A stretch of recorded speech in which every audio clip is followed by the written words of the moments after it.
Assalamualaikum warahmatullahi wabarakatuh. Balik lagi di Katon Pod Vlog di channel Cirebon Cup TV bersama saya Tia. Dan di Katon Pod Vlog kali ini kita bakal membahas tentang UMKM yang berkaitan juga nih dengan Dinas Koperasi. Dan kali ini saya sudah bersama dengan Bapak Dr. Andes Haji Dadang Suhendra MSI. Halo, selamat pagi Bapak. Selamat pagi. Assalamualaikum. Waalaikumsalam. Selaku Kepala Dinas Koperasi Usaha Kecil dan Menengah. Betul. Ya Pak ya. Dan juga saya di sini bersama Bapak Kasinah Esos. Selamat pagi Pak Kasinah. Selamat pagi menjelang siang. Oke, siang. Nih Pak Kasinah, beliau sebagai penggerak swadaya masyarakat ahli media Dinas Pemberdayaan Masyarakat dan Desa ya Pak ya. Oke, gimana kabarnya pagi hari ini Bapak-bapak? Alhamdulillah. Baik ya, pastinya harus baik dan bahagia selalu ya Pak ya. Amin. Amin.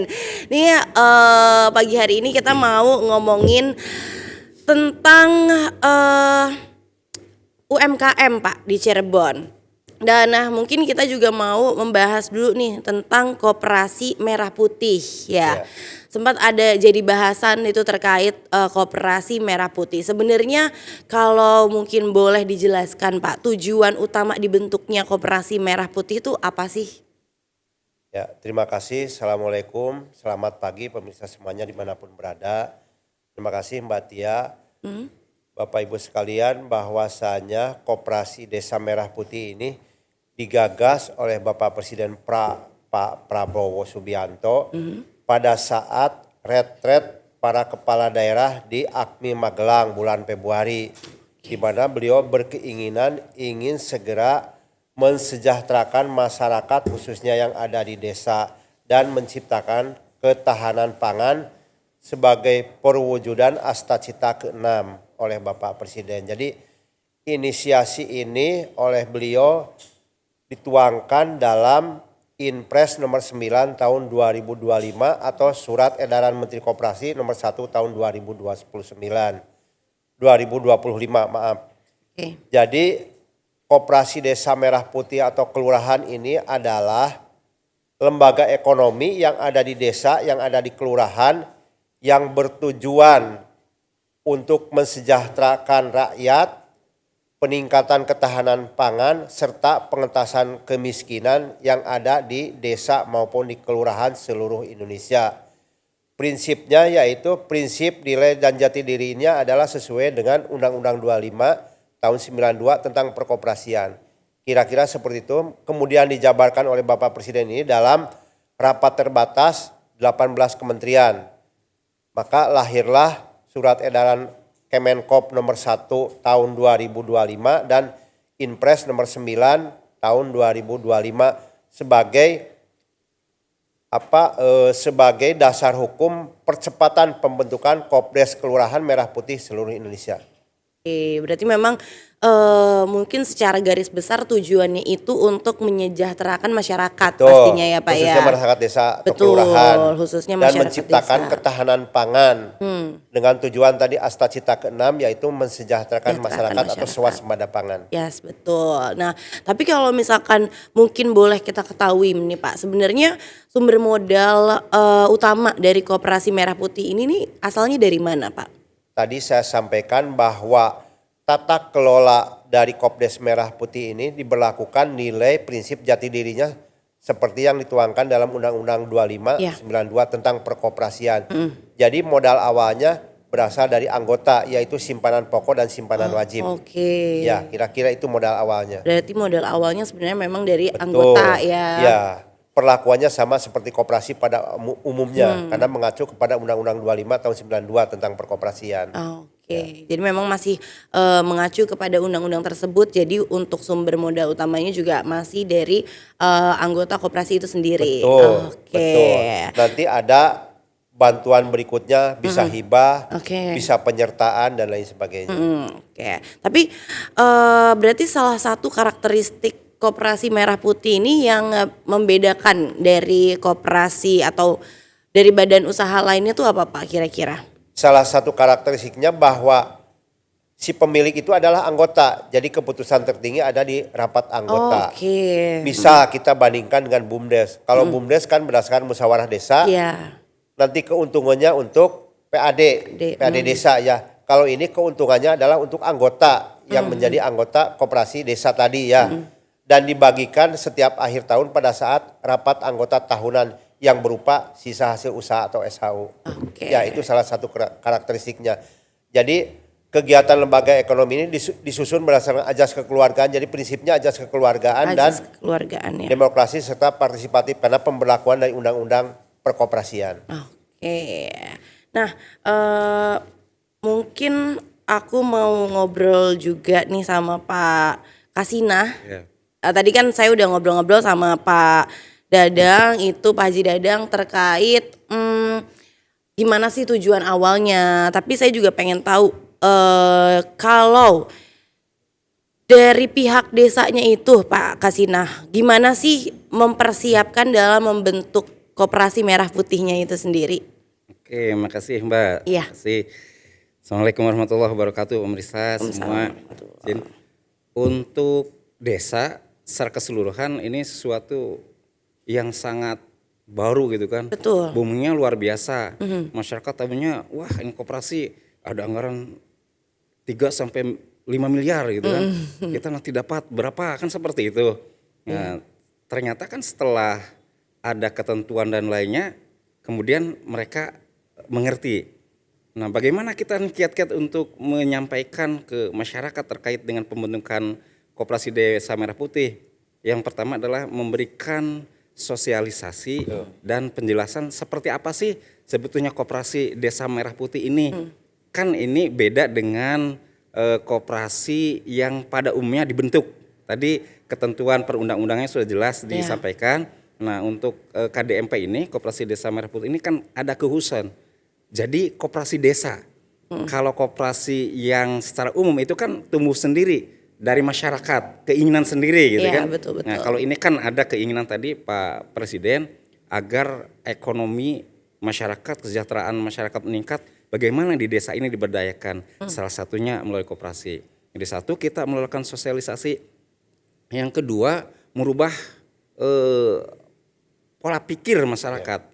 Yang dulu itu kan menganggapnya koperasi itu nanti khawatir dengan koperasi desa yang dulu pernah ada, KUD gitu kan. Ujung-ujungnya kan tidak berjalan. Nah, kita sampaikan nih pola pikirnya dirubah. Ini tidak seperti dulu. Ini murni oleh dan untuk masyarakat dalam rangka meningkatkan kesejahteraan gitu. Kemudian menghindari hal-hal yang tanda kutip yang dulu kalau uang yang sudah dipinjamkan dari lembaga terutama pemerintahan, kan masyarakat ada pola pikir nggak apa-apa kita pinjam tapi enggak bayar juga, kan ini uang pemerintah. Nah, ini kita rubah polanya, jangan tidak seperti itu lagi gitu.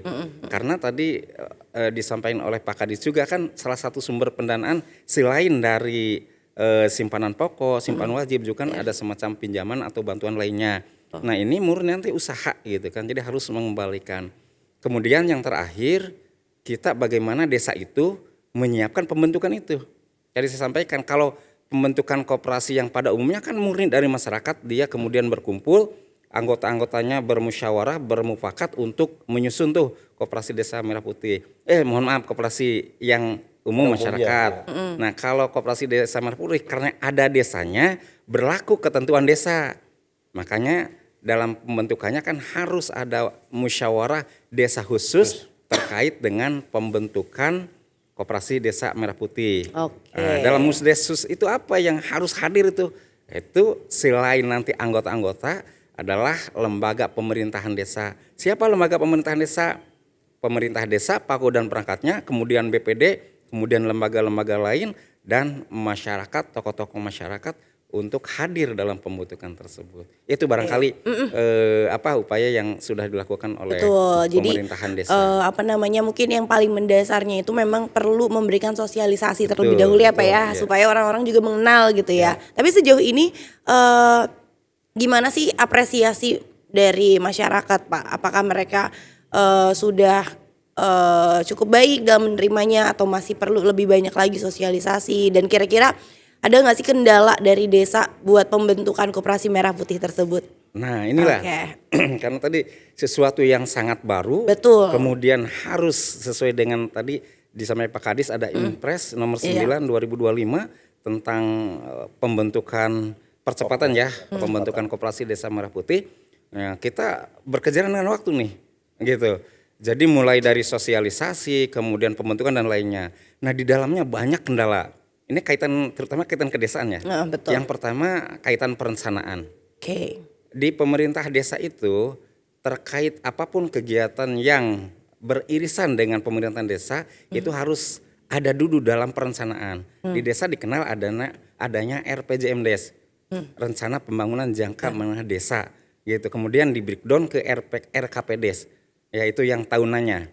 Nah, koperasi ini kan karena baru ada di 2025, otomatis setiap desa itu kan kepala desanya masing-masing punya misi-misi tertentu yang tidak tahu nanti bahwa akan ada koperasi desa merah putih. Iya, betul. Otomatis dia di RPJMDes harus dirubah. Itu hambatannya, kita harus merubah RPJMDes, istilahnya mereview. Kemudian yang kedua kaitan dengan kelembagaan. Tadi sempat disinggung oleh Pak Kadis, di desa itu ada udah namanya BUMDes. Gitu. Jadi kemarin kita di awal 2025 itu ada Kepmendes nomor 3 2025 yang merubah, artinya yang lebih menspesifikasikan. Yang dulu ada namanya ke BUMDes itu untuk kegiatan ekonomi ya, untuk ketahanan pangan itu minimal 20%. Tetapi kegiatannya boleh untuk kegiatan-kegiatan yang mendukung ketahanan pangan itu. Misalnya untuk saluran irigasinya, untuk JUT, Jalan Usaha Tani dan lainnya tuh. Nah, kemudian muncul Kepmendes 3 2025 khusus untuk kegiatan yang minimal 20% itu adalah untuk ketahanan pangan. Harus dititipkan ke BUMDes, bukan dititipkan ya, dikelola oleh BUMDes. Okay. Itu modal BUMDes murni, tidak boleh kegiatan yang lain. Nah, desa kan merubah lagi tuh di ketentuan itu, APBDes-nya udah dirubah. Nah, kemudian tiba-tiba ada koperasi.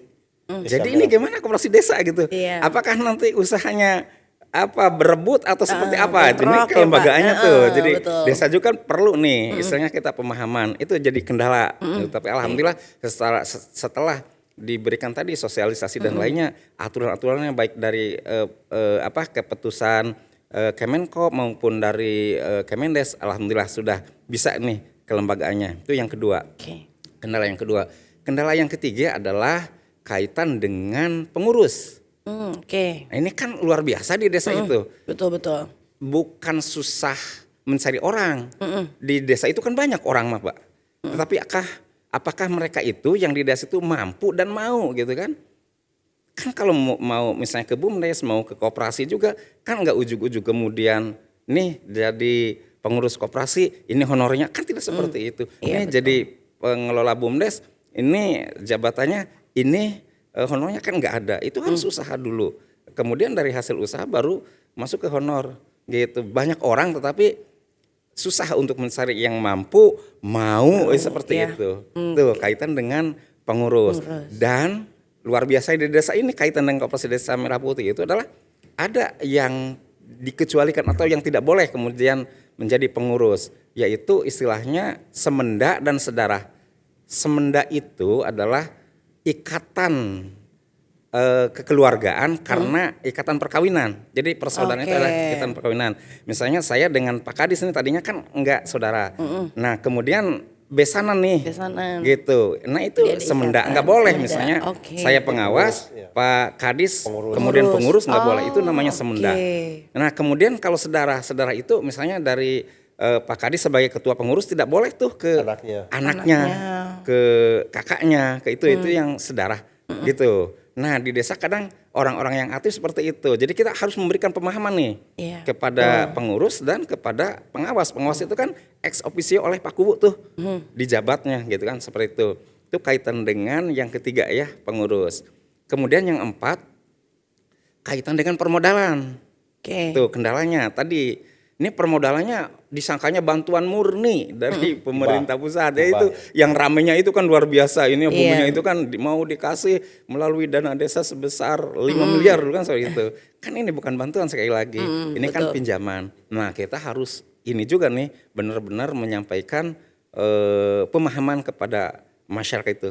Itu yang menjadi kendala. Jadi ada 4 yang kami analisa dari masalah kedesaan itu, yaitu kaitan dengan perencanaan, kemudian kelembagaan, kaitan dengan pengurus nih di dalamnya ada pengawas juga, dan yang keempat tadi kaitan dengan permodalan. Itu barangkali kendalanya. Oke, jadi ada 4 ya sejauh ini ya Pak kendalanya ya, dan mungkin masih bisa ditangani gitu ya bersama gitu. Tapi kalau misalkan tadi nih ngomongin tentang pengurusnya, nah saya mau tanya lagi nih ke Pak Kadis, kalau peran utama anggota atau pengurus dalam operasional Koperasi Merah Putih itu sebenarnya apa sih Pak untuk perannya? Dan siapa sebenarnya yang bertanggung jawab untuk pengawasan harian dan juga manajemen operasionalnya itu siapa? Kayaknya mungkin masyarakat juga pengen tahu gitu ya. Seperti apa sih susunannya seperti itu. Jadi Mbak Tia, untuk pengurus Kopdes Merah Putih ini diberlakukan tata kelolanya menurut Undang-Undang 2592. Ada ketua, sekretaris, bendahara. Ya, ada juga ketua pengawas, anggota. Jadi memang seperti itulah. Dan memang peran antara anggota dan pengurus itu sama-sama saling menentukan. Kalau tugas pengurus itu kan untuk mensejahterakan anggota dalam Undang-Undang 25. Tugas anggota juga sama, untuk memajukan koperasi yang bersangkutan. Itu berlaku untuk umum maupun di Kopdes ya. Jadi peran anggota ini sangat penting, karena karakteristik dari Kopdes ini bahwa anggota ini merupakan pemilik ya, pemilik koperasi, owner di desa yang bersangkutan. Karena pembeda antara Kopdes dengan koperasi pada umumnya itu bahwa anggota Kopdes harus masyarakat desa setempat. Beda dengan koperasi pada umumnya bisa loncat desa, bahkan bisa loncat kabupaten. Itu karakteristik khususnya. Oleh sebab itu, maju mundurnya, untung tidaknya Kopdes itu tergantung kepada anggota. Ya, karena anggota itu penentu pada saat rapat anggota. Kemudian pengurus berkewajiban untuk dapat mengelola, memberikan keuntungan bagi Kopdes tersebut. Karena nanti sisa hasil usaha atau keuntungan di akhir tahun itu akan dibagikan kepada anggota selaku owner, selaku pemilik. Karena kan prinsip koperasi itu dari, oleh, dan untuk anggota. Jadi sama kira-kira seperti itu, dua-duanya mempunyai kewajiban yang sama untuk memajukan Kopdes Merah Putih atau koperasi kelurahan tadi ya. Jadi dua-duanya punya peran, baik anggota maupun pengurus. Adapun untuk pengawas dalam Kopdes Merah Putih, bahwa ketua pengawas itu menurut surat edaran nomor 1 Kementerian Koperasi tahun 2025 bahwa ketua pengawas itu ofisio dipegang langsung oleh jabatan kuwu ya. Adapun anggotanya ada 2, itu bisa dari BPD atau dari tokoh masyarakat. Jadi sejak dari bawah, dari tingkatan desa sudah ada pengawasan ya. Jadi jabatan ofisio, jabatan kuwunya ya, bukan orangnya. Jadi besok lusa kuwunya berhenti, otomatis kuwu berikutnya melanggil sebagai ketua pengawas. Ya, bukan orangnya tapi jabatan kuwunya tadinya. Kemudian di tingkat kabupaten juga kami selaku di Dinas Koperasi UKM juga mempunyai tugas untuk monitoring, evaluasi, dan pengawasan. Ini berjenjang sampai ke tingkat pusat. Kita juga di tingkat kabupaten dibantu oleh OPD terkait. Karena Kopdes Merah Putih ini didukung oleh 18 kementerian. Jadi bukan hanya tanggung jawab Kementerian Koperasi saja, tapi semua kementerian 18 tadi ikut terlibat untuk memajukan Kopdes Merah Putih seluruh Indonesia. Karena tujuan awal tadi kan untuk mensejahterakan masyarakat, meningkatkan ketahanan pangan, dan pengentasan kemiskinan. Ya, ada 3 tujuan tadi dibentuknya itu. Jadi semuanya terkait saling. Termasuk tadi kendala. Kendalanya memang sejak awal banyak lah kalau disampaikan. Betul, pasti ya. Karena ini tidak direncanakan kan, sekonyong-konyong instruksi Bapak Presiden. Tapi walaupun bagaimana, yang namanya instruksi harus dilaksanakan. Kami kolaborasi di tingkat kabupaten diantaranya dengan Bapeda dan dengan Dinas DPMD. Karena yang punya secara khusus binaan kepada desa. Yang utama yang dari 4 kendala tadi disampaikan oleh Pak Kasida, yang terutama adalah mengubah pola pikir masyarakat atau mindset ini yang terberat ya. Iya betul. Karena anggapan mereka lebih percaya kepada informasi yang viral, TikTok dan lain sebagainya daripada penjelasan dari pemerintah. Iya. Ini yang paling susah buat kita. Tapi alhamdulillah di Kabupaten Cirebon sesuai target tanggal 31 Mei kita terbentuk 412 desa, Kopdes dan 12 koperasi kelurahan Merah Putih. Wow, Kemudian luar biasa. tanggal 16 Juni alhamdulillah sudah sah secara hukum karena akta dan SK notarisnya sudah kita bagikan ke 424 desa dan kelurahan. Ini mencapai target karena tadi di antaranya berkat dukungan dari Dinas DPM dan juga kita kolaborasi ya. Biasa, betul. Kolaborasi karena beliau yang punya desa secara hierarkis untuk pembinaan. Jadi alhamdulillah Kabupaten Cirebon walaupun kendalanya saya sebutkan banyak, tadi Pakasina 4 lah berliku-liku, tapi alhamdulillah sesuai target Kabupaten Cirebon sudah terselesaikan 100%. Alhamdulillah kira-kira seperti itu. Luar biasa. Oke, berarti sudah terbentuk ya Pak ya, Sudah terbentuk, 424 desa kelurahan yang memiliki koperasi Merah Putih berarti Betul. saat ini. Nah, tapi kalau misalkan mungkin nih pemirsa saat ini pengen jadi anggota koperasi Merah Putih mungkin di desanya gitu ya. Kira-kira apa sih Pak salah satu manfaat menjadi anggota dari koperasi Merah Putih? Sesuai dengan undang-undang koperasi bahwa koperasi itu dibentukkan berdasarkan prinsip nilai dan jati diri koperasi. Dirinya, betul. Usaha bersama untuk mencapai dan mensejahterakan bersama dari dan oleh untuk anggota. Oleh sebab itu kami menghimbau semua masyarakat yang ada di desa masing-masing segera masuk anggota koperasi Desa Merah Putih atau kelurahan. Karena tadi tidak boleh loncat desa, tidak boleh loncat kelurahan, jadi di desa masing-masing sudah ada.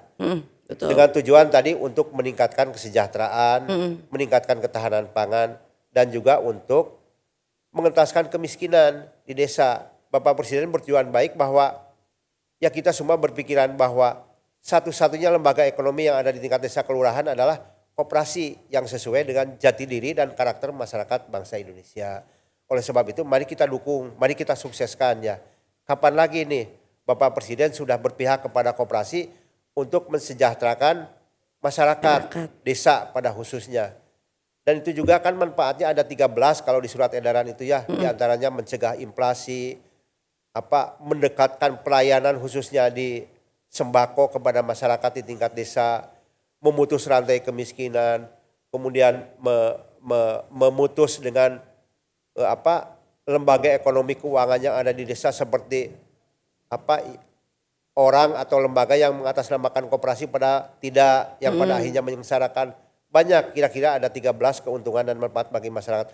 Oleh sebab itu kami dari pihak pemerintah daerah, Dinas Koperasi maupun dari DPMD mendukung sepenuhnya koperasi Desa Merah Putih Kelurahan se-Kabupaten Cirebon. Dan mari masuk anggota, karena di tiap desa ada ya, ada. Itu keuntungannya untuk bersama. Tadi bedanya dengan yang lain kan bahwa koperasi Desa Merah Putih itu keuntungannya buat masyarakat desa yang bersangkutan yang menjadi anggota. Bagaimana kalau yang tidak dapat keuntungan, tidak dapat SHO. Oleh sebab itu mari kita sukseskan. Ya, terima kasih. Betul, wow luar biasa. Oke, selanjutnya tadi kan udah dijelaskan gitu ya Pak ya manfaat untuk menjadi anggota dari Koperasi Merah Putih. Tapi apa sih manfaat yang dirasakan oleh desanya? Mungkin Pak Kasina boleh menjelaskan dengan adanya Koperasi Merah Putih saat ini tuh apa sih yang dirasakan oleh desa untuk manfaatnya itu sendiri? Oke, makasih Mbak Jin. Sebelum ke manfaat karena tahapan sekarang hanya pembentukan. Belum ada aktivitas yang ada di Koperasi Kabupaten Cirebon.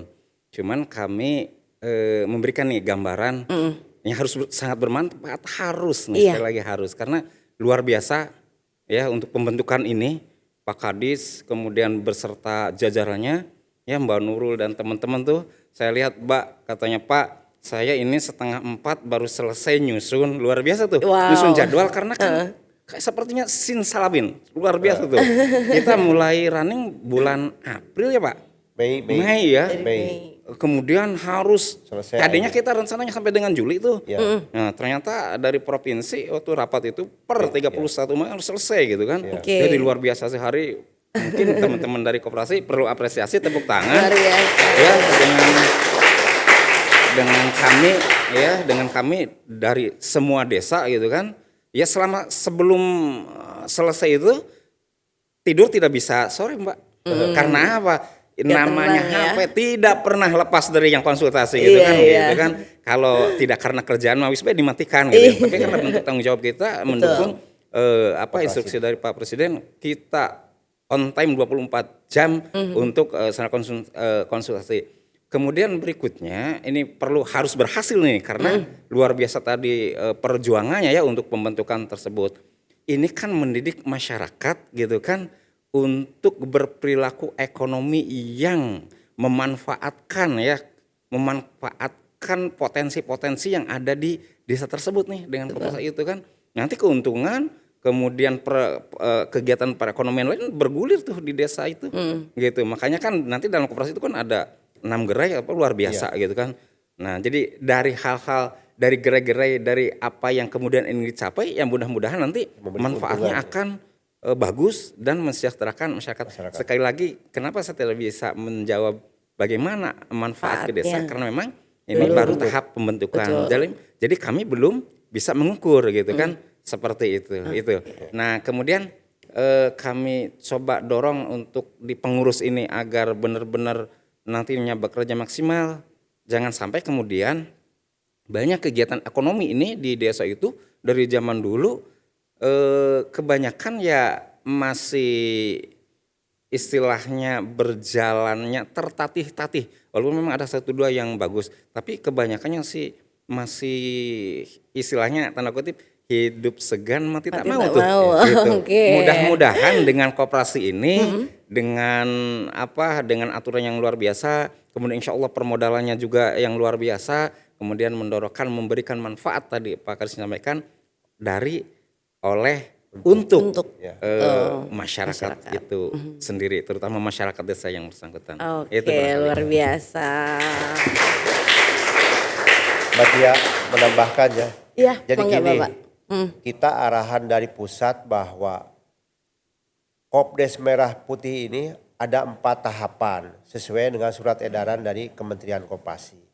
Yang kita laksanakan di bulan Mei Juni ini adalah percepatan pembentukan dan pendirian Koperasi Desa Merah Putih.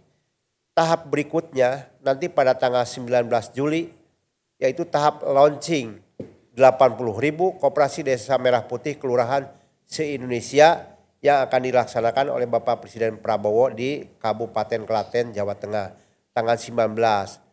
Nah, tahap berikutnya adalah pengembangan. Di pengembangan ini adalah tadi secara operasional bahwa setiap Kopdes kelurahan itu berdasar potensi desa masing-masing untuk mengembangkan usaha. Jadi kalau ditanya sampai sejauh mana manfaat, saya rasa belum. Iya, Tapi kita betul. semua berusaha. Karena arahan dari pusat, tugas kami dari Dinas Koperasi adalah bulan Mei Juni ini adalah mengejar target pembentukan dan pendirian koperasi sampai kepada berbadan hukum. Nanti tahap 2 di bulan Juni tanggal 19 ini adalah launching oleh Bapak Presiden Republik Indonesia sebanyak 80.000 Kopdes Kelurahan Merah Putih se-Indonesia yang akan dijadwalkan di Desa Bentangan, Kecamatan Wonosari, Kabupaten Klaten, Jawa Tengah. Nanti tahap 3 kita berbicara di pengembangan. Baru nanti di tahap 4 kita evaluasi dan monitoring sampai sejauh mana memberikan manfaat kepada anggota Kopdes di tiap-tiap desa di Kabupaten Cirebon. Jadi mohon maaf kalau ditanya sampai sejauh mana kemanfaatan, kami belum sampai ke sana. Jadi tadi kita di tahap pembentukan ini memang kendala dan liku-likunya tadi kata Pak Kasina. Saya sendiri selaku kepala dinas pernah ikut pulang musdes itu sampai jam 2 sampai jam 3 pagi. Karena ingin mensukseskan, karena tidak sesuai dengan perencanaan karena ini datang tiba-tiba ya. Ibaratnya Jarewong Bandung mah Bandung Bondowoso lah. Simsalabim. Tapi ini harus sukses. Tugas kami membentuk musdesus, sosialisasi musdesus membentuk dan memberikan legalitas dari notaris tadi. Alhamdulillah tanggal 16 Juni kita sudah berlegalitas akta dan SK notaris Kabupaten Cirebon. Ya, ini berkat kolaborasi dengan instansi terkait Bapeda, Dinas DPMD, para camat, para kuwu, pokoknya semua terlibat. Jadi tugas ini adalah tugas bersama untuk mensukseskan, untuk meningkatkan perekonomian yang ada di desa masing-masing. Ya, terima kasih. Oke, terima kasih, luar biasa.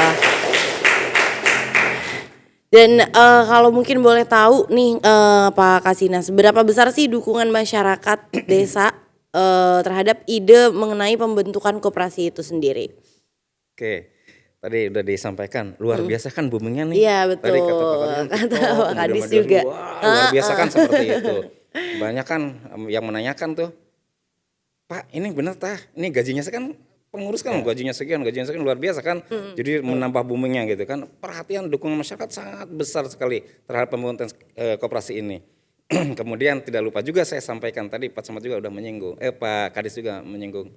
Jadi kami dari DPMD khususnya mungkin pemerintah kabupaten pada umumnya mengucapkan banyak terima kasih sekali nih kepada tadi terutama Pak Bupati yang udah mengalokasikan anggarannya Pak Kadis untuk notaris, biaya notaris. Kemudian kepada para camat nih yang luar biasa sibuknya juga.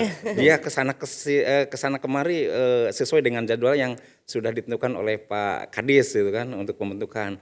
Dan yang berikutnya yang tidak lupa dan mempunyai kontribusi yang besar terhadap pembentukan koperasi adalah kepala desa dan BPD. Luar biasa mereka ini karena sekali lagi koperasi desa ini karena koperasi desa Musdesus ya pelakunya itu BPD dengan pemerintah desa dan masyarakat. Jadi seperti apa kontribusi masyarakat terhadap koperasi sungguh luar biasa. Luar biasa pastinya sehingga ya. ini dapat terbentuk. Alhamdulillah sukses kan. Alhamdulillah, Cirebon betul. sampai terakhir Pak Kadis menyampaikan, Pak ini gimana ada 2 desa yang karena tadi permasalahan kelembagaan di desanya yang ya kalau kita secara jalur biasa gitu kan ya mungkin nggak tahu tuh bisa terselesaikan tidak pembentukan untuk desa ini, tapi karena semua komponen ya bergerak alhamdulillah bisa terselesaikan semua. Wow. Gitu. Jadi ya DPMD khususnya pemerintah Kabupaten Cirebon umumnya ya mengucapkan terima kasih nih kepada masyarakat, pemerintahan desa, Pak Camat, dinas instansi dan Pak Bupati seperti itu. Luar biasa. Oke, dan mungkin pertanyaan terakhir juga sekaligus di sesi ini Pak Kasina, kira-kira apakah ada tersedia sumber daya manusia yang memang memahami tata kelola koperasi tersebut, Pak, di desa? Itu. Tadi kendala itu kan salah satunya kan pengurus ya. ya. Betul, pengurusnya. Oke, kalau tersedia atau tidak, pengurus insya Allah sangat tersedia karena banyak orang. Betul. Cuman kalau sudah belum nih memahami tata kelola, itu dia. ya belum, mereka kan dari unsur masyarakat yang kadang dalam musyawarah desa itu diambil mereka yang mempunyai kemampuan saja nih, secara kemampuan, tokoh gitu kan untuk menjadi pengurus tersebut. Tetapi nanti seperti apa tata kelolanya, insya Allah mungkin nanti dari pemerintah pusat, provinsi ataupun kabupaten pasti akan ada yang namanya pelatihan. Betul. Gitu kan, siapapun apapun profesinya, kalau orang yang baru pasti tidak akan mengenal. Insya Allah nanti ada semacam pelatihan atau ada guiding yang kemudian untuk mereka pengurus itu melaksanakan tugas dan fungsinya mengelola koperasi desa Merah Putih. Berarti Menambahkan Mbak Tia, jadi betul. tadi karakteristik di Kabupaten Cirebon itu kan ada tipe pembentukan baru, pengembangan dan revitalisasi. Di Kabupaten Cirebon ini 100% pembentukan baru. Oke. Tidak ada pengembangan. Beda dengan kabupaten kota lain yang sudah berjalan, kemudian dimodifikasi jadilah Kopdes. Ada juga revitalisasi yang mendapat bantuan atau mendapat suntikan atau mendapat inisiasi dari bank dan lain sebagainya, itu masuk kepada revitalisasi.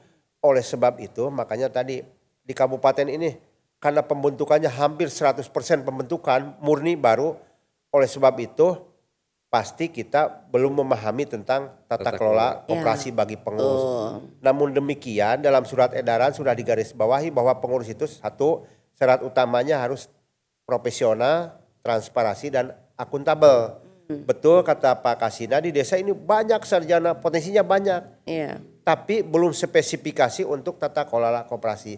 Nah makanya nanti di tahap ketiga setelah pendirian, launching, tahap 3 pengembangan, informasi dari pusat akan kita laksanakan kepada desa. Ada diklat, ada pendidikan dan lain sebagainya lah. Itu di tahap pengembangan nanti pada saat akan dikelola. Karena tugas kita saat ini sudah menyelesaikan pembentukan pendirian, kita nunggu launching kemudian menunggu instruksi selanjutnya. Insya Allah ke depan kita mungkin dari kabupaten juga akan menganggarkan ya untuk diklat SDM dan lain sebagainya. Jadi ini bertahap Mbak, berjenjang karena memang ya tadi kita dibagi 4 tahap ya, kita baru menyelesaikan 1 tahap pertama dengan berbagai liku-liku cobaan dan lain sebagainya. Tapi pada akhirnya endingnya alhamdulillah selesai ya. Tadi kata Pak Kasina ada beberapa desa yang terkena, tapi berkat kolaborasi dan koordinasi alhamdulillah bisa diselesaikan untuk kabupaten Cirebon. Karena dukungan kita termasuk dari Pak Bupati, termasuk tadi untuk pembayaran SK juga alhamdulillah di-cover dari APBD perubahan. Jadi yang semula waduh desa keberatan nih, biaya akta notaris itu kan di kisaran 6 juta ya. Tapi alhamdulillah ini dibantu oleh APBD kabupaten dalam perubahan. Karena ada instruksi dari pusat bahwa biaya akta yang seharusnya normanya 5 juta, 6 juta. Tapi untuk Kopdes Merah Putih ada kekhususan maksimal 2,5 juta. Mau tidak mau ya notaris harus menyesuaikan. Alhamdulillah kita didukung oleh 29 notaris kabupaten yang bergerak di bidang NPAK, notaris pembuat akta koperasi. Alhamdulillah berjalan sukses dan kita sesuai target. Ya saya sampaikan aja keberhasilan kolaborasi bersama. Kita menyelesaikan Musdesus pembentukan maupun SK juara 2 di Jawa Barat setelah Kabupaten Bogor. Alhamdulillah. Ini prestasi yang membanggakan ya. Betul karena sekali, tadi Pak. kami Pak Kasinan dan lain sebagainya, saya jam 2 jam 3 pagi belum tidur masih menerima HP dan ini termasuk pelaku utama dengan saya Pak Kasinan ini ya.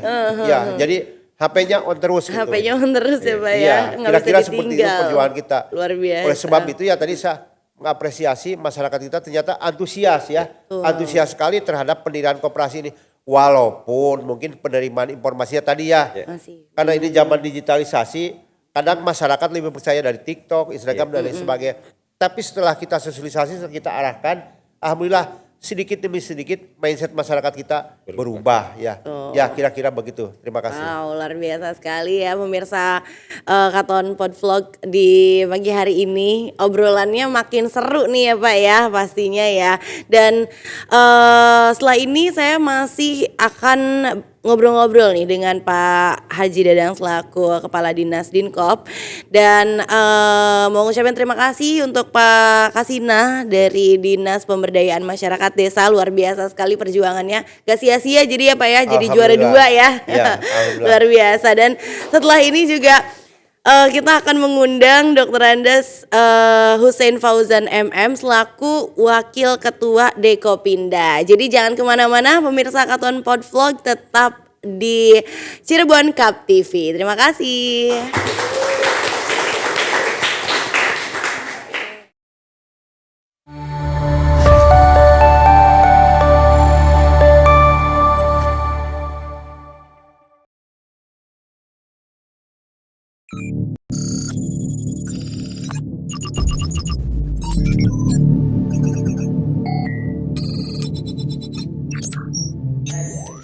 Balik lagi dalam Katon Podvlog bersama saya Tia di channel Cirebon Cup TV. Dan kita udah masuk ke segmen 2 pagi hari ini dan masih ngobrol-ngobrol bersama Bapak Dr. Andes Haji Dadang Suhendra MSI. Selamat pagi Bapak. Selamat siang Mbak Oh Tia. iya, udah siang sekarang ya segmen 2-nya ya. Siang dong, udah kelihatan terang begini. Oke, nih Selamat siang pemirsa semuanya dimanapun berada. betul. Alhamdulillah kita ketemu lagi dengan Mbak Tia ini Ya. host yang sangat populer ya. di Amin. Cirebon. Aduh, bisa aja nih Bapak nih. Ya, bareng sama Pak Haji Dadang selaku Kepala Dinas Koperasi Usaha Kecil dan Menengah ya Pak ya. Dan sekarang juga kita sudah bersama dengan Bapak Dr. Andes Hussein Fauzan MM. Selamat pagi Bapak. Selamat Siang. siang. Siang lagi boleh. Selaku Wakil Ketua Bidang Diklat Dekopinda atau Dewan Koperasi Indonesia Daerah. Gimana kabarnya Pak Hussein? Alhamdulillah sehat walafiat. Alhamdulillah. Oke, kita mungkin lanjut ngobrol-ngobrol tentang koperasi lagi ya, Pak Haji Dadang. Tadi kan kita sudah sempat ngobrol-ngobrol nih mengenai Koperasi Merah Putih. Tuh. Udah membahas tentang tujuannya seperti apa, kemudian bagaimana kendalanya dan lain sebagainya. Tapi kita belum ngomongin nih tentang target Dinas Koperasi itu menyelesaikan proses Badan Hukum Koperasi Merah Putih. Itu memang sudah selesai semua di tanggal 30 Mei kemarin ataukah memang masih ada yang belum sampai nanti launching, Pak? Ya, terima kasih Mbak Tia. Jadi Ya, Bapak. tugas Dinas Koperasi ini terbagi dua, bidang koperasi dan bidang UKM. Bidang koperasi ya tadi kami membina, mengawasi, melindungi, memberdayakan koperasi yang ada di Kabupaten Cirebon. Di Kabupaten Cirebon secara data ada di kisaran 831 koperasi yang terdaftar. Oke. Baik tingkat nasional, provinsi maupun lokal. Itu data ya yang bisa kita lihat di ODS, Only Data System di Kemenkop ataupun di Kemenhum.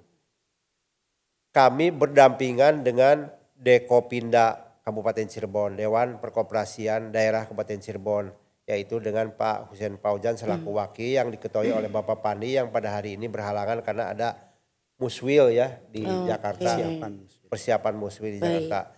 Tugas kami dengan Dekopinda ini sejajar mitra kerja ya, bukan atasan bawahan. Jadi secara tupoksi keniscayaan kami untuk membina, melayani, mengawasi dan memfasilitasi dari gerakan koperasi yang ada, dibantu oleh Dekopinda. Jadi kami kolaborasi, tugasnya sama-sama untuk mengedukasi, memfasilitasi dan Menyalurkan aspirasi koperasi melalui Dekopinda. Jadi kami hubungannya sejajar ya, mitra kerja ya. Alhamdulillah selama ini hubungannya baik-baik saja. Alhamdulillah, harus Ya. baik-baik saja. Tapi kami masih punya PR banyak. Oke. Ya tadi diantaranya tadi pembentukan Kopdes Kelurahan Merah Putih. Di Kabupaten Cirebon mindset tentang koperasi ini tidak seperti dulu yang diwacanakan oleh Bapak Dr. Muhammad Hatta ya. Padahal menurut Undang-Undang Dasar 45 Pasal 33 bahwa perekonomian sebagai suku perekonomian ya di Indonesia, kemudian dijabarkan Undang-Undang 2592 tentang perkoperasian. Kita sudah meyakini betul bahwa salah satu lembaga ekonomi yang ada sampai ke tingkat bawah yang sesuai dengan karakter dan hidup bangsa Indonesia adalah koperasi. Tapi dengan adanya digitalisasi dan teknologi sekarang mindset masyarakat itu sudah berubah. Artinya apa? Karena pengaruh digitalisasi tadi dengan adanya iming-iming, pinjam tanpa syarat dan ketentuan ya, mudah dan lain sebagainya. Sehingga mindset koperasi dulu dengan sekarang itu berbeda. Inilah tugas kami Dinas Koperasi dengan Dekopinda yang paling berat untuk mengubah mindset masyarakat bahwa koperasi itu betul-betul lembaga ekonomi yang sesuai dengan watak karakter bangsa Indonesia aja. Itu untuk meyakinkan kepada masyarakat.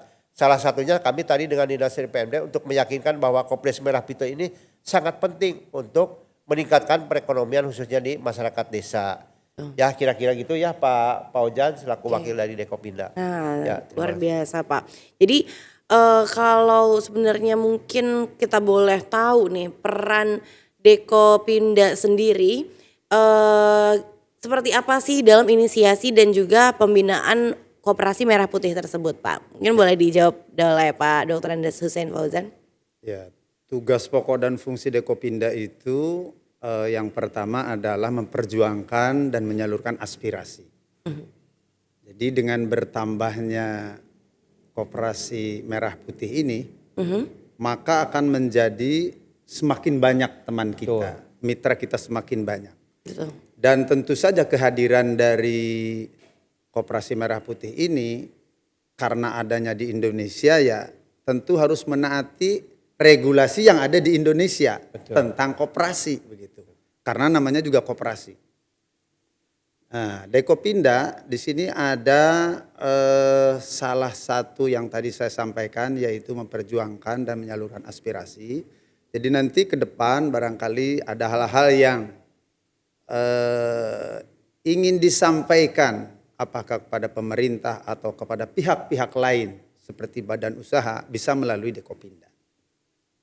Kemudian yang kedua, bahwa Dekopinda itu juga adalah merupakan wadah tadi yang disebutkan oleh Pak Kadis, yaitu edukatif, yaitu untuk mendidik baik itu insan-insan perkoperasian maupun juga masyarakat pada umumnya. Nah, melalui ini Dekopinda itu punya lembaga yang namanya Lapenkop, Lembaga Pendidikan Perkoperasian. Kalau di pusat Lapenkop, di provinsi Lapenkopda, provinsi di kabupaten kota juga sama, Lapenkopda. Nah, ini yang barangkali nanti akan mencoba untuk, karena kita berbicara proses Pak ya. Betul. Masih belum artinya belum jadi sampai bagaimana koperasi itu menjelma. Oleh karena itu ke depan nanti akan ada ke depannya seperti yang tadi disampaikan oleh Pak Kadis, ada pendidikan dan pelatihan untuk para pengurus, pengawas dan anggota dari Koperasi Merah Putih itu. Termasuk di dalamnya barangkali nanti tentang SDM yang ada di koperasi itu sendiri, kami punya beberapa pemandu begitu. Pemandu untuk menggerakkan koperasi. Jadi sementara nanti dari pihak Pak Kadis, dari pemerintah daerah atau provinsi atau bantuan dari pusat sekalipun itu menyediakan anggaran, kami punya sumber dayanya untuk betul. melakukan. Jadi saling support iklan. ya Pak ya. Sehingga nanti akan terjadi simbiosis mutualisme ya, akan terjadi kemitraan yang saling memperkuat dan saling menguntungkan. Saya kira demikian.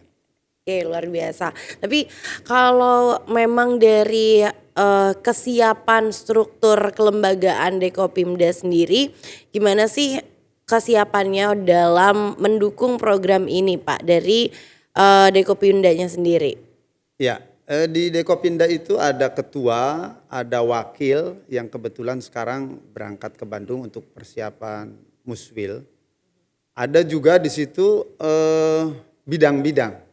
Nah, bidang-bidang itulah nanti secara bersama-sama, secara terpadu akan melakukan apa sih sebenarnya kebutuhan dari Koperasi Merah Putih ini. Salah satu contoh, karena kami lahir lebih awal ya Pak Kadis, koperasi yang sudah ada ini, mungkin saja suatu ketika Koperasi Merah Putih ini bukan hanya melalui diklat, tetapi melalui magang misalkan. Betul. Bisa belajar. Kebetulan saya juga tadi disampaikan oleh Pak Kadis, Ketua Koperasi Tunas Kencana di Sumber. Monggo silahkan, kami membuka tangan begitu, membuka hati untuk proses pembelajaran. Ya. Proses pembelajaran dari pengurus ataupun pengawas Koperasi Merah Putih yang baru datang. Karena kami dari Dekopinda itu memiliki satu prinsip bahwa kehadiran Koperasi Merah Putih ini adalah merupakan satu kekuatan yang dahsyat untuk menggerakkan ekonomi rakyat, terutama di pedesaan, sehingga ke depan insya Allah akan menjadi sebuah kekuatan ekonomi rakyat yang mumpuni, menjadi sebuah kekuatan ekonomi rakyat yang saling bermitra begitu. Kemudian juga akan menjadi kekuatan ekonomi yang saling terpadu. Saya kira demikian. Oke, luar biasa sekali ya. Pastinya memang harus saling bersinergi gitu ya Pak ya. Antara dari Dekopinda dan juga dari Dinkop UKM-nya juga. Nah, tapi kalau boleh saya tanya lagi nih Pak Kadis nih. Berapa sih bentuk usaha yang ditetapkan oleh pemerintah pusat buat Koperasi Merah Putih? Jadi ada berapa bentuk usahanya yang memang ditetapkan oleh pemerintah pusat untuk Koperasi Merah Putih itu sendiri? Sesuai arahan dari pusat melalui Kementerian Koperasi, ada di surat edaran Menteri Koperasi yang nomor 1 tahun 2025, ada 6 grey yang bisa dipilih dalam rangka mewujudkan usaha Kopdes Merah Putih. Namun itu juga harus disesuaikan dengan potensi setempat. Potensi setempat seperti apa yang dibutuhkan masyarakat. Yes. Misal, kan ada grey sembako, ada apotek, ada klinik desa, ada pergudangan, dan lain sebagainya. Ini pasti di setiap desa berbeda, disesuaikan potensi. Saya contohkan, di desa Kalikoa, Kopdes Merah Putih Kalikoa, potensi di desa di sana itu adalah jauh dari pelayanan kesehatan. Makanya potensi yang diharapkan oleh Kopdes maupun masyarakat setempat adalah grey kesehatan atau klinik kesehatan ya, klinik kesehatan. Karena apa? Desa Kalikoa ini jauh dari jangkauan paskes ya, fasilitas kesehatan. Oleh sebab itu yang diutamakan oleh masyarakat dan potensinya adalah untuk klinik kesehatan ya. Misal di daerah Kempek, di sana membutuhkan masyarakat itu jauh dari grey sembako. Makanya yang diutamakan koperasi di sana itu adalah membuka grey sembako. Misal di Karangsuwung, di sana itu membutuhkan pergudangan yang nanti bergerak di bidang satu membeli gabah dari petani, misalnya 2 penyediaan pupuk, ketiga misalnya penyediaan gas. Jadi pembeda koperasi desa pembeda koperasi pada umumnya dengan koperasi desa itu menyesuaikan kepada potensi dan kebutuhan masyarakat yang paling dibutuhkan di lokasi setempat. Jadi itu kan kita sebelumnya sudah ada 5 tipe koperasi ya, ada tipe koperasi primer ya, sekunder, serba usaha, koperasi simpan pinjam, terus satu lagi konsumen. Nah ini yang keenam adalah tipe Kopdes Merah Putih. Tadi ada 6 grey yang bisa dipilih oleh Kopdes Merah Putih disesuaikan dengan potensi dan kebutuhan masyarakat desa setempat. Berarti memang dilihat ya Pak ya dari kebutuhannya sendiri, kebutuhan seperti dan apa, potensinya yang bisa dikembangkan. Seperti apa, jadi tidak gitu. bisa dipaksakan, wah ini harus koperasi simpan pinjam. Nggak semudah itu mendirikan koperasi simpan pinjam. Betul. Ya. Nah, tapi kalau untuk proses pendampingannya sendiri nih Pak, mungkin saya mau tanya ke Pak Dr. Andes Hussein Fauzan, gimana sih proses pendampingan yang diberikan Dekopindah kepada desa atau kepada kelompok masyarakat yang ingin membentuk Koperasi Merah Putih? Nah, gimana sih proses pendampingannya? Mungkin boleh diceritakan Pak. Ya, terima kasih. Dekopindah selain juga di dinas ada pendamping koperasi, Betul. juga kami juga memiliki mekanisme operasional yang sudah baku begitu. Jadi ketika contoh kecil, ketika melakukan rapat anggota, kami bersama-sama begitu terpadu dengan dari dinas dan dibagi berdasarkan pembagian wilayah. Nah di sanalah nanti akan turun ke masing-masing koperasi yang melakukan seperti tadi rapat anggota contohnya begitu. Dan tidak menutup kemungkinan juga pada momen-momen tertentu seperti misalkan sekarang dalam rangka Hari Koperasi Nasional.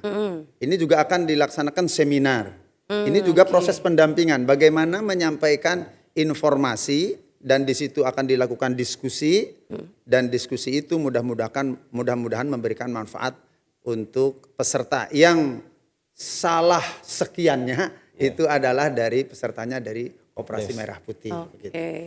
Jadi pastinya banyak ya Pak ya upaya yang sudah dilakukan dan akan dilakukan ya Pak. Dikolaborasikan lah. Betul untuk proses pendampingannya. Nah tapi gimana sih strategi Dekopindah ini supaya koperasi ini nih nggak cuman berdiri aja nih Pak, tapi juga bisa berkelanjutan dan pastinya masyarakat sendiri atau anggotanya sendiri itu benar-benar merasakan manfaatnya. Nah itu gimana strategi dari Dekopindah Pak? Sebenarnya Dekopindah memandang bahwa pengelolaan atau tata kelola dari koperasi itu sebenarnya yang utama adalah faktor SDM.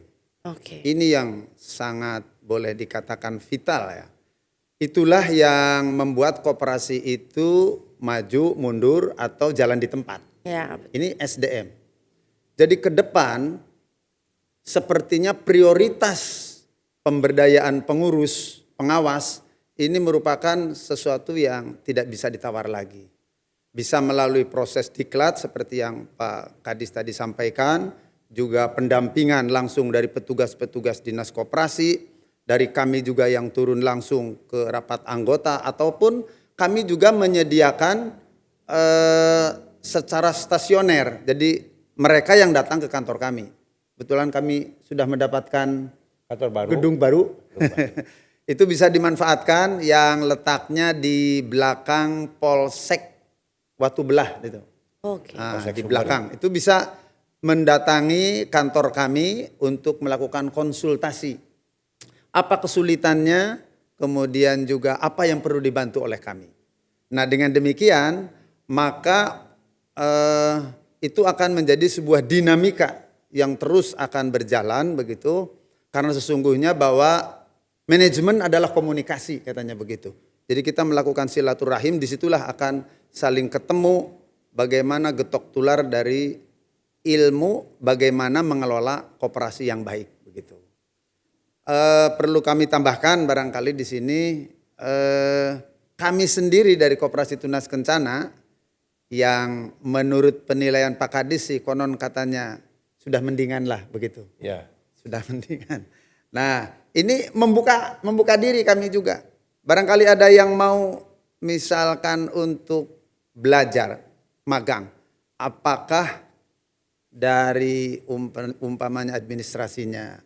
Juga barangkali dari pengelolaan wasserda misalkan, warung serba ada. Kemudian unit simpan pinjam dan PPOB. Sekarang kan bayar listrik sudah bisa di cover koperasi. Kemudian juga bayar PBB bisa di cover koperasi. Pajak kendaraan bermotor itu bisa di cover koperasi. Jadi semuanya bisa oleh koperasi. Nah, kami membuka diri. Mangga, silahkan. Yang mau belajar kepada kami, ya kami persilahkan. Tentu dengan ada proses perjanjian dulu Pak ya. Betul. Maksudnya perjanjian kalau kami sibuk mungkin ditunda begitu. Ya. Kemudian nanti kalau misalkan dilakukan pada jam-jam kerja misalkan begitu. Demikian Pak.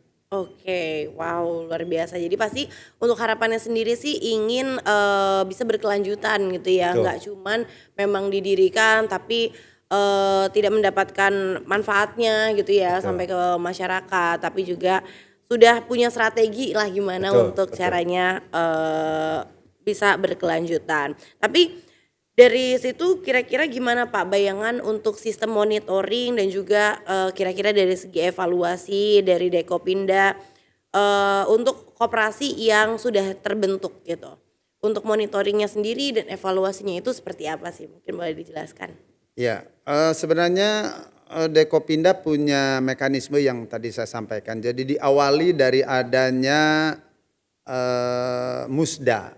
Jadi ada musda, musyawarah daerah di tingkat kabupaten, ditindaklanjuti dengan rakerda, rapat kerja daerah begitu. Nah setelah itu, disitulah nanti ada program kerja yang akan dilakukan selama kurun waktu 1 tahun. Jadi mau ngapain saja kita. Di situ sudah terjabarkan. Dan itu diikuti oleh gerakan koperasi se-Kabupaten Cirebon. Oleh karena itu nanti ketika Koperasi Merah Putih ini sudah artinya sudah ada dinamika, sudah jalan, nanti juga kami akan mengundang itu.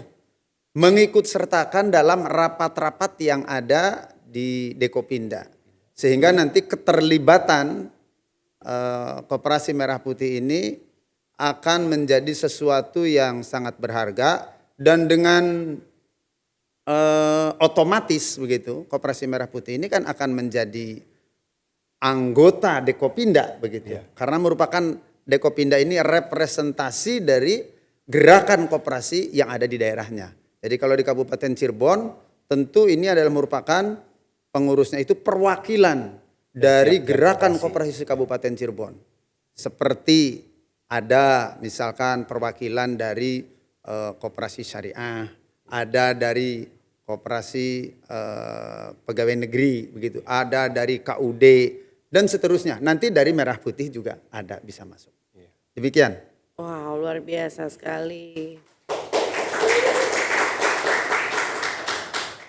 Nah, kemudian mungkin ini jadi pertanyaan terakhir juga dari saya tentang harapan mungkin Kepala Dinas Koperasi sendiri tentang pembentukan Koperasi Merah Putih untuk Kabupaten Cirebon. Seperti apa harapannya, Pak?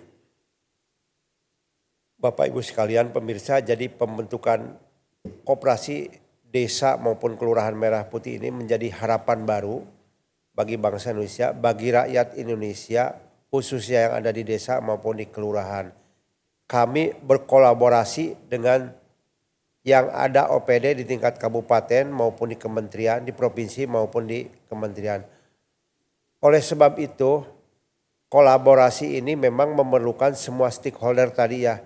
Tadi dari bidang SDM, pendidikan dan sebagainya kami punya mitra Dekopinda. Tapi jangan lupa juga bahwa koperasi daerah Merah Putih atau berbicara koperasi, kami tidak lepas dari UMKM. Karena berbicara dinas koperasi tidak lepas dari UMKM. Kami hari ini nih podcast atau acara ini backgroundnya adalah Galeri UMKM Caruban Kabupaten Cirebon. Yes, betul sekali. Nah, jadi kami punya kewajiban juga untuk memajukan para pelaku UMKM di Kabupaten Cirebon. Para pelaku UMKM ini digiring mempunyai wadah ekonomi yaitu koperasi, namanya Koperasi Mitra Caruban. Jadi kalau berbicara koperasi tidak terlepas dari UMKM juga. Karena kami mengibaratkan uang logam itu dua mata sisi ya. Satu sisi koperasi, satu sisi UMKM. Oleh sebab itu kolaborasi nanti yang ada di tingkat desa Kopdes Merah Putih juga salah satunya harus mengcover anggotanya dari UMKM ya. UMKM. Karena UMKM ini merupakan salah satu unsur dalam rangka pemulihan ekonomi nasional yang ada di tingkat paling bawah. Coba bayangkan kita punya pengusaha, punya pembisnis, begitu datang COVID 2021 semua hancur, semua bangkrut. Tapi salah satu pelaku ekonomi yang perlu kita pertahankan untuk digiring menjadi sebuah anggota koperasi adalah pelaku UMKM. Dan pelaku UMKM di Kabupaten Cirebon ini sangat signifikan jumlahnya. Kalau yang lain mungkin pengusaha gulung tikar bangkrut, kalau UMKM justru diterpa COVID 2 tahun berturut-turut jumlahnya semakin meningkat. Ini merupakan pangsa pasar bagi koperasi tadi. Salah satunya adalah menggerakkan UMKM. Oleh sebab itu saya sengaja hari ini nih podcast ada di Galeri UMKM memperkenalkan bahwa inilah produk-produk para pelaku UMKM yang ada di wilayah Cirebon. Kami tidak membedakan apa itu kabupaten atau kota. Karena semuanya kita berbicara Cirebon ya. Kira-kira seperti itu ya. Jadi kalau berbicara Kopdes, saya juga tidak lupa untuk menggiatkan para pelaku UMKM untuk menjadi anggota Kopdes maupun koperasi pada umumnya. Betul. Karena inilah salah satu lembaga ekonomi yang sangat berpengaruh dalam rangka pemulihan ekonomi nasional dan merupakan wajah karakter bangsa Indonesia yang sangat sosok dalam rangka usaha mencapai kebersamaan khususnya di bidang ekonomi. Ya, terima kasih. Oke, luar biasa. Oke, mungkin dari Pak Hussein barangkali mau menambahkan, mangga. Ya, di koperasi itu dikenal dengan istilah prinsip-prinsip koperasi. Yes. Ini barangkali perlu kita semua memahami tentang ini. Jadi jangan sampai prinsip koperasi ini justru dikesampingkan, yang lebih diutamakan bisnis, begitu. Seperti contohnya yang pertama harus sukarela. Nah, jadi tidak boleh ada paksa rela. Yes. Tidak Sukarela. wajib ya hukumnya. Iya, begitu. Jadi nanti juga seperti tadi disesuaikan dengan Kemampuan sikon anggota. daerah katanya. Betul. Tidak boleh ada pemaksaan. Kamu harus simpan pinjam, kamu tidak boleh. Nah, kemudian juga keanggotaannya juga sama. Tidak boleh ada pemaksaan. Kemudian yang kedua adalah demokratis. Nah, pemilihannya demokratis. One man, one vote. Jadi begitu. Jadi berbeda dengan perusahaan. Di perusahaan itu yang punya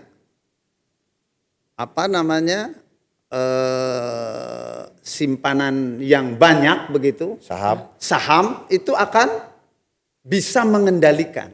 Tetapi di koperasi sama, simpanan pokok sama, wajib sama begitu. Kalaupun mau dibedakan itu dimusyawarahkan di dalam rapat anggota. Artinya one man one vote tetap. Jadi harus demokratis. Tidak boleh ada demokrasi yang lainnya. Baik itu pemilihan pengurus maupun untuk keputusan-keputusan yang lainnya. Kemudian juga ada kemandirian di situ. Jadi ini mungkin pada awalnya kita memberikan kail modal dari pemerintah. Betul. Ya, kemudian kedepannya itu akan mandiri nantinya kan begitu. Kemudian juga pembagian SAU secara adil. Adil itu bukan berarti sama rata. Ya. Adil itu adalah proporsional. Jadi kalau anak kelas SD diberi jajan 5.000, SMP itu 15.000, SMA bisa 20.000. Tidak sama, tetap itulah yang adil. Itulah antara lain beberapa prinsip-prinsip koperasi yang harus kita semua ketahui dan kita laksanakan dalam melaksanakan roda atau jalannya koperasi di negara kita tercinta ini, khususnya di Kabupaten Cirebon. Demikian. Wow, luar biasa sekali. Terima kasih banyak pada Bapak Dr. Andes Haji Dadang Suhendra MSI selaku Kepala Dinas UKM. Ya, betul. Selaku Kepala Dinas Koperasi UKM. Terus terima kasih juga kepada Bapak Dr. Andes Hussein Fauzan MM dari Dekopinda. Dan ini kita akan segera melihat juga ya Pak ya, launching Koperasi Merah Putih di tanggal 19 Juni 2025 ini ya Pak ya. Dan ini akan secara serentak dilakukan, ada sekitar 80.000. Mohon maaf, ada 80.000 Kopdes yang juga akan launching secara serentak. Dan ini juga menjadi rangkaian acara dari Hari Koperasi ya Pak ya. Luar biasa sekali.